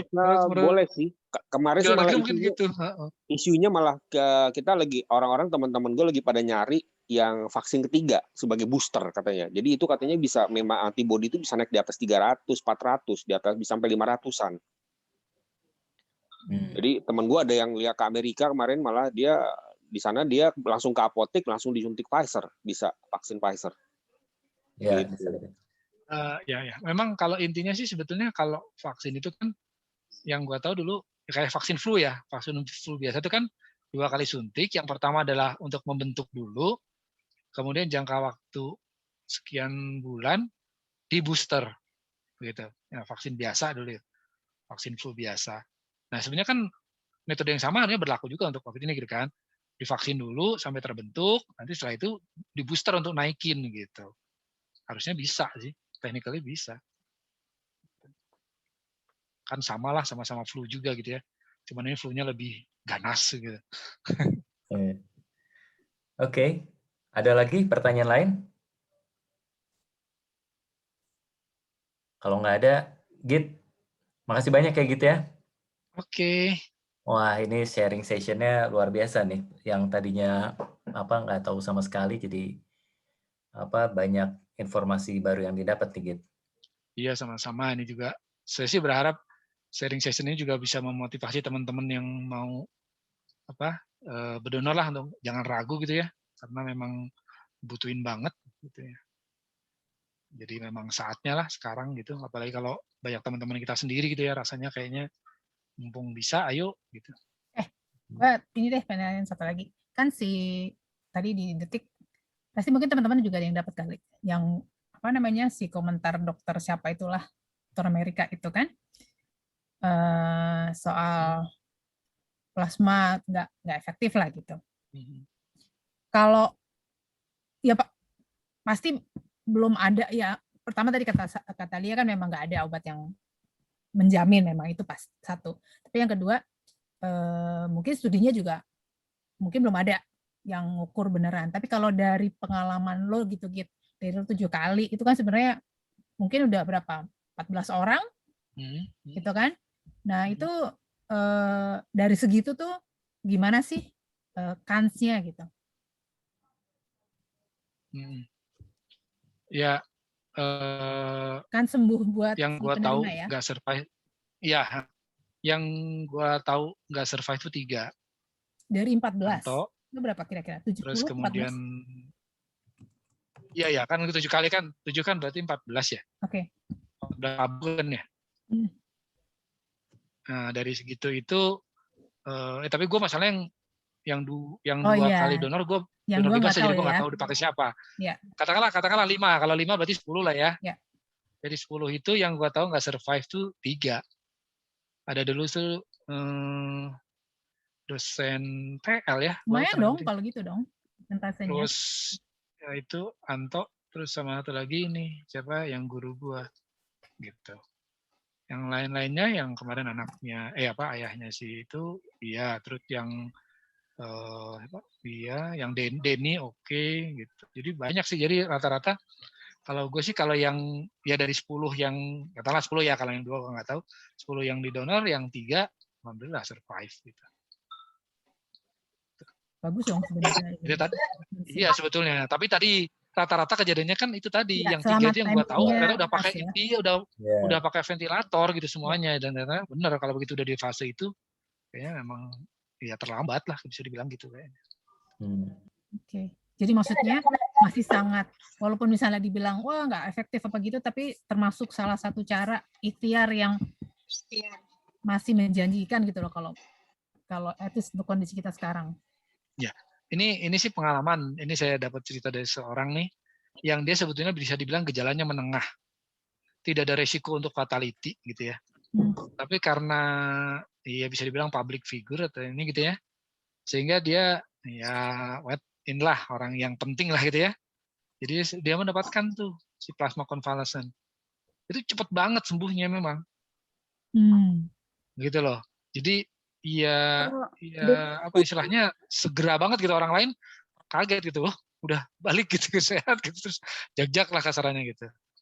Padahal ya kan orang kan khawatir ya dengan usia yang sudah lumayan gitu, waktu itu zaman dulu kan begitu orang di atas 50-an memang udah wah pasti berat lah gitu resikonya kalau orang udah segitu gitu, menjelang 60 tahun gitu. Tapi ternyata cepat gitu balik ini. Ya ternyata ya memang di supply gitu segera sampai 3 labu. Siapa itu, bilang aja inisialnya. Oh gitu. Inisialnya MG gitu. Muhammad Yusriski. Bercanda. Sigit, bukannya Denny itu udah pakai ventilator ya waktu itu? Setahu saya. Parah kan kayaknya sempat gitu. Iya, tapi setahu saya bukan ventilator yang intubator, baru yang high pressure oksigen. gitu. Oh ya. Bukan sampai. Iya. Jadi Belum yang kalau sampai ke sini nih. iya, kalau yang inkubator itu kan udah ibaratnya dibuat tidak sadar. Nah, yang sudah dibuat tidak sadar mah kemungkinan kecil, malah saya gitu. Jadi sepanjang masih bisa komunikasi kan berarti ya pakai kalau yang ventilator biasa kan. Tapi begitu yang inkubator kan dibuat tidur lah ibaratnya gitu kan. Nah itu kayaknya pengalaman saya 3 kali itu lewat yang udah pakai inkubator. Denny enggak, terus teman yang di Pindad itu juga yang enggak, terus yang sebelumnya juga enggak. Aman. Oke. Jadi katanya sayangnya ya nggak dijadikan jadi uji klinis gitu, jadi pengen tahu keefektifannya tuh, jadi kan udah banyak yang padahal dipakai gitu. Sayangnya nggak dibikin kayak ivermectin dijadiin uji klinis, jadi bisa dapat data gitu, sayangnya enggak gitu katanya gitu. Jadi sekarang mah mungkin nggak ada duitnya juga ya mahal kan gitu ya untuk jadi. Iya, benar-benar. Oke.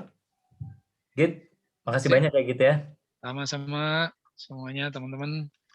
Mohon maaf kalau ada kata-kata yang salah, informasi yang misleading barangkali, karena ini hanya sebatas pengetahuan saya aja lah sebagai seorang practical donor.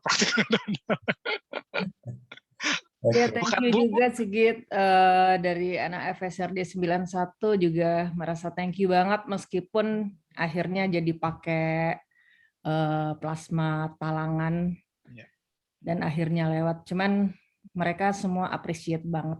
Iya, sama-sama. Makasih saya juga ya. Nah itu mungkin saya sharing sedikit ya. Di situ kadang-kadang ada gembira, ada sedihnya tuh kalau jadi donor gitu. Terutama kalau yang kenal ya. Gitu. Kalau yang selama tuh alhamdulillah seneng banget dikabarin keluarganya. Aduh, makasih udah bisa sembuh keluar gitu. Sehingga kalau yang nggak berhasil tuh aduh rasanya gimana gitu, rasanya ikut merasa apa ya, kadang menyesalkan juga ya kenapa nggak bisa lebih cepat ya, tapi memang kenyataannya susah gitu, waktunya tuh kejar-kejaran, sementara prosesnya donornya lama gitu kan, itu sementara orang yang dirawat pasiennya kondisinya kan berubah-ubah gitu ya ternyata. Tapi sekarang memang makin cepat ya kayaknya, kayak misalnya si Erno itu yang FSRD 91 dia cuman dari sakit sampai meninggal tuh 7 hari. Kalau Anto Cimot itu dari sakit sampai meninggal itu 2 minggu. Sebelumnya benar-benar yang masih ketawa-ketawa, masih bercanda-bercanda kayak gitu. Jadi kalau zaman masih beberapa bulan yang lalu gitu kan kayaknya kalau sakit COVID itu kan butuh waktu lama gitu, ya kan? Akhirnya nggak ketolong meninggal gitu. Ini benar-benar cepat, emang nggak bisa diprediksi ya sekarang ya. Iya benar. Yang varian baru ini agak ngeri, Bang. Iya, dan katanya banyak juga yang tanpa komorbid ya. Iya. Oke. Lah, mungkin sebelum kita tutup ya, Lola mungkin mau share plan kita seperti apa lah untuk yang untuk yang apa sih kita nyebutnya? Satgas ya. Satgas itu sebetulnya LIA. Oke. Jadi gini, kan LIA sendirian ya. Jadi sebetulnya memang tadinya kita nggak punya Satgas, tapi belakangan ya seperti kata Mira tadi kan terlalu bertubi-tubi dan cepat sekali, dan memang kita kayaknya terus langsung panik beramai-ramai gitu kan. Terus jadi ada kepikiran, dan LIA jadinya terima banyak pertanyaan yang terus kita pikir mungkin kita perlu backup LIA untuk bantu teman-teman. Jadi base ke kota-kota sekarang sih ada berapa tadi, antara 10 sampai 12 orang gitu yang udah ini. Kalau teman-teman ada yang mau bantu, walaupun misalnya bantunya nggak usah komit full lah, kita akan bagi-bagi kerjaan gitu. Jadi bisa jadi mungkin cuman nganterin oksigen misalnya gitu, atau kalau gue lagi ini bisa nih ada kendaraan misalnya gitu kan.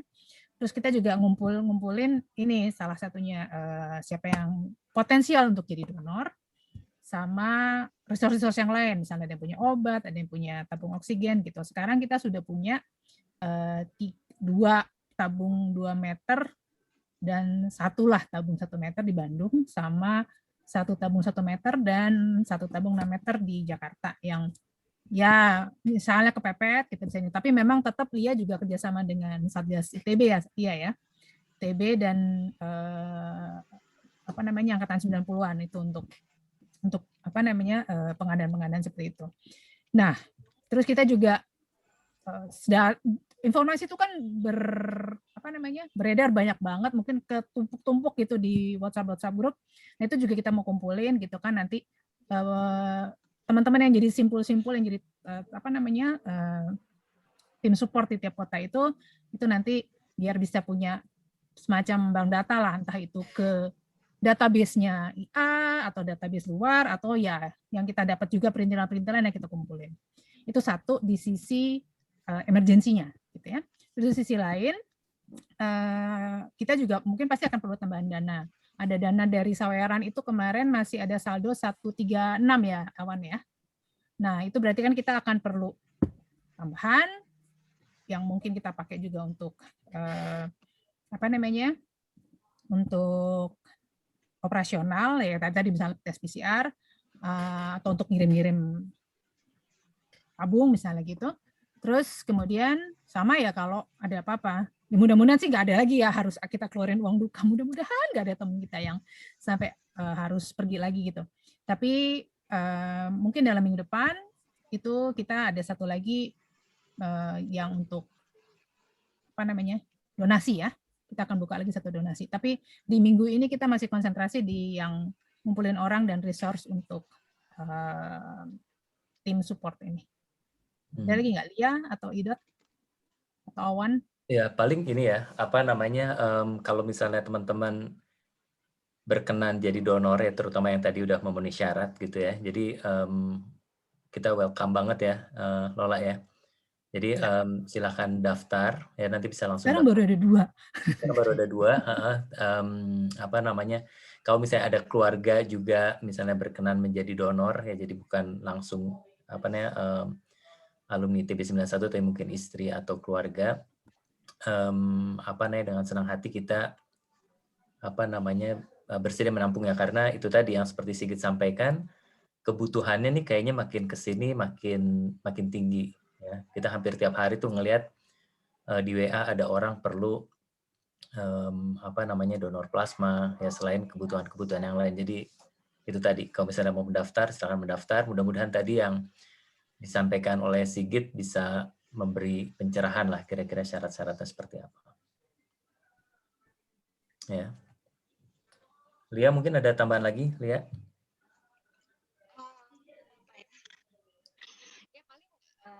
Ya mohon bantuannya ya, kerjasamanya karena kita perlu cepat kan sekarang bergeraknya gitu ya. Karena kemarin ada yang teman matematika 91 perlu oksigen kayak gitu. Akhirnya ya kita kerjasama juga dengan Satgas IA, dia dapat ya tabung oksigennya. Kemudian alhamdulillah terus Sigit bisa antar ke rumahnya walaupun jauh di Kabupaten Bandung. Jadi ya kerjasama seperti itulah yang diharapkan gitu dengan teman-teman semuanya. Kita jaringannya kita kuat gitu. Jadi mungkin per jurusan agak susah, mungkin jadi per kota ya, Dot ya. Per kota ya, kita per kota ya. Sekarang yang udah ke register itu Jakarta, Bandung, Depok ada nggak ya? Bogor, Bekasi. Bimo tuh di Solo, Bimo bisa nggak Bang si Bimo? Ada. Ya kalau Bimo tuh ini dia nggak daftar pun kita tembak kalau perlu. Tambahan sama info. Kayak Ganda di Surabaya gitu kan. Halo, tambahan info ya, ini kan ada juga grup WA sih, Ikatan Alumni ITB Priangan Timur. Nah kemarin kita baru kayak gini juga diskusi gitu, dan rencananya kita mau bikin semacam koordinator per kota dari para alumni ini. Ya, tapi itu lintas jurusan dan lintas angkatan ya, dari mulai Pangandaran, Banjar, Ciamis, Tasik, Garut, Sumedang gitu. Jadi mungkin saya pikir nanti bagus banget kalau kita bisa tadi bisa berbagi tugas, bisa kolaborasi gitu. Di ITB itu ada 30-an kayaknya Satgas. Soalnya ada Satgas IA Pusat, ada per cabang, Jawa Timur punya, misalnya kayak gitu. Terus ada lagi per jurusan, IA IF, IA TK, gitu-gitu punya. Terus ada lagi yang angkatan, baik yang dekade 90-an maupun yang per angkatan gitu. Dan itu memang ada ininya ya, dia ya. Ada grupnya ya. Jadi saling koordinasi lah. Ada juga yang IA tandingan. Yang itu biar Denda yang urus. Nggak, gue mau usul satu ya. Kalau melihat cerita teman-teman tadi, dan kebetulan kasus gue sendiri, gue tuh sekarang hari ke-11 setelah dinyatakan positif. Ya. Jadi kayaknya sih menurut gue, karena pengalaman mengalami COVID itu kan nggak semua orang mengalami gitu ya. Jadi mungkin teman-teman yang pernah mengalami itu mungkin perlu sharing itu supaya apa yang kalau gue sih kemarin tuh ngalamin cuma gejala ringan gitu ya. Gue cuma demam 2 hari ya. Selamanya anak gue demam, setelah dia nggak demam terus gue demam 2 hari. Jadi sense orang untuk mencari bantuan itu kan sebenarnya tergantung dari perasaannya gitu ya. Kalau dulu orang tuh mungkin masih khawatir, panik gitu ya. Tapi kemarin tuh gue sama sekali nggak merasa gue ngerasa oke-oke aja sebenarnya. Ini cuma seperti flu biasa aja gitu. Cuma karena semua orang di Jakarta tuh kaget dan panik, semua orang tuh nyuruh, ayo tes gitu ya. Nah setelah tes baru ketahuan positif gitu ya. Gue juga kaget waktu positif, wah ternyata positif. Gitu. Nah terus dari situ tuh terus terang gue sebenarnya nggak punya tuh oximeter, vitamin segala macam tuh ya yang sehari-hari aja ada. Tapi menurut gue tuh level of urgency-nya tuh kan sangat kritikal gitu ya. Jadi seandainya kemarin itu gue dapat gejala yang sedang atau lebih keras daripada yang kemarin, belum tentu gue akan sesiap ini gitu ya. Apalagi anak gue sakit, istri gue juga sakit gitu ya. Tapi karena gejalanya ringan, terus kami cukup rileks lah. Bahkan kita nggak sempat mikirin harus ada tabung oksigen gitu ya. Kayak walaupun istri gue punya histori asma gitu ya. Ya kita nggak sampai prepare yang sampai sejauh itu gitu. Dan ya nggak ada ininya sih ya, nggak ada rumus bakunya gitu ya. Hari ini gimana, besok gimana gitu. Cuma preparedness-nya kita nggak cuma prepare dan ready gitu ya, tapi ya itu harus sering diomongin sih supaya kita benar-benar tuh ngecek support system kita kuat apa enggak gitu ya. Kayak gue nih, kita udah jauh-jauh pergi ke Bali ternyata malah kena di sini gitu ya. Sebenarnya support system kita tuh lebih lemah di sini gitu kan. Untungnya sih gejalanya ringan, tapi kalau gejalanya tidak ringan ya itu yang kita perlu lebih prepare kayaknya. Ya, thank you. Ya. Wah, semoga lekas sembuh, Bud. Iya, Bud. Thank you. Terus sama ngingetin, Idot berkali-kali ngingetin, kayaknya teman-teman kalau ada yang kena, segera daftar, segera lapor puskesmas, karena rumah sakit rujukan termasuk rumah sakit darurat itu banyak yang cuma nerima rujukan dari puskesmas, jadi nggak bisa ujuk-ujuk gitu. Ya. Jadi kalau nanti udah keburu parah baru ngurus surat-surat tuh kan delay lagi gitu kan. Jadi ya dari awal aja langsung puskesmas. Ya, jadi rupanya sebetulnya udah ada sistem yang dibangun seperti itu ya oleh pemerintah, cuma ya mungkin karena tadi yang Budi bilang, maksudnya nggak semua orang aware dengan situasinya, terus kemudian ngerasa nggak apa-apa lah atau gimana gitu ya. Ya jadi nggak ke puskesmas gitu kan. Nah, tapi mungkin salah satu cara yang paling bagus adalah begitu positif atau ada gejala, katanya disarankan lebih baik langsung ke puskesmas, karena sebetulnya begitu masuk puskesmas itu baik obat terus kemudian dan sebagainya itu mereka udah siapin secara infrastrukturnya. Nah, tapi nggak tahu kalau misalnya situasinya sedang penuh ya mungkin situasinya berbeda, tapi paling nggak sistem yang udah dibangun oleh pemerintah itu seperti itu. Ya. Oke, mungkin sebelum tutup kita minta tolong Awal untuk tutup dengan doa, boleh Awal? Jadi mulainya berdoa nggak? Ya apalagi kita kan hampir tiap hari kita tuh di grup WA manapun sering dengar berita, ya kalau nggak berita duka ada temen kena lah atau keluarga teman kena lah ya, jadi kayaknya memang situasinya sedang kelabu gitu. Mungkin ya pasti sangat bagus kalau misalnya kita ya lebih dekat dengan yang di atas gitu ya. Awal, boleh tolong tutup dengan doa Awal, Aki. Terus dengan doa ya. Ya Allah, mudah-mudahan. Bismillahirrahmanirrahim. Assalamualaikum warahmatullahi wabarakatuh. Waalaikumsalam. Alhamdulillah ya teman-teman kita bisa kumpul di sini malam ini sehat semua. Kita doakan teman-teman kita yang mungkin saat ini dapat ujian sakit dan keluarganya juga mungkin diberikan kesembuhan. Mari kita tutup acara kita insya Allah baik ini. Semoga kesehatan selalu ada kita semua. A'udzubillahi minasyaitonirrajim. Bismillahirrahmanirrahim. Allahumma afini fi badani, Allahumma afini fi sami, Allahumma afini fi basari, Allahumma afini fi qalbi. Ya Allah, sehatkanlah badan kami, sehatkanlah pendengaran kami, sehatkanlah penglihatan kami, dan sehatkanlah hati-hati kami. Bismillahirrahmanirrahim. La yadurru ma ismihi shay'un fil ard wa la fis samai wa huwas samiul alim. Ya Allah, yang dengan namamu tidak ada mara bahaya di langit dan bumi yang dapat membahayakan kami, maka lindungilah kami. Rabbana atina fid dunya hasanah wa fil akhirati hasanah wa qina adzabannar. Subhana rabbika rabbil izzati amma yasifun. Wassalamu ala mursalin walhamdulillahi rabbil alamin. Assalamualaikum warahmatullahi wabarakatuh. Waalaikumsalam warahmatullahi wabarakatuh. Idot, mute. Sorry. Sebelum bubar kita foto dulu ya. Minta tolong kameranya di on. Pose terbaik, silakan. Oke ya, satu Mas Huri, Mira, Rosvin, Henry, kameranya. Jenggotnya Andre asik banget. Oke, ini ada 2 halaman. Yang halaman pertama dulu ya. 1, 2, 3. Ya, Jamie, ulangi lagi ya. Jam. Oke, halaman 2 ya.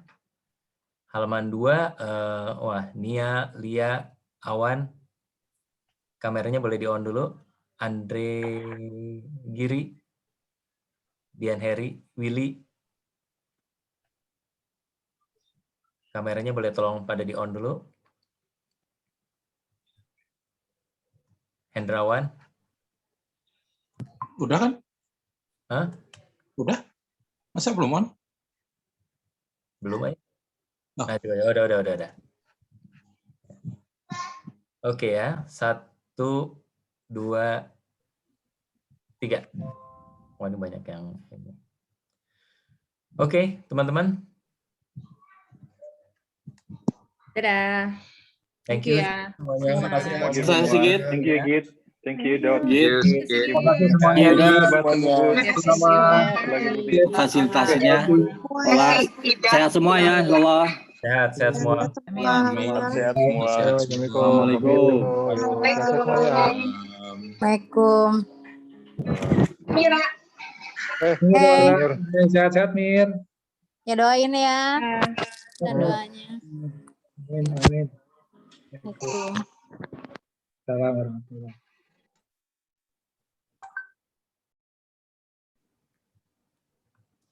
Ayo, mau ngejijai.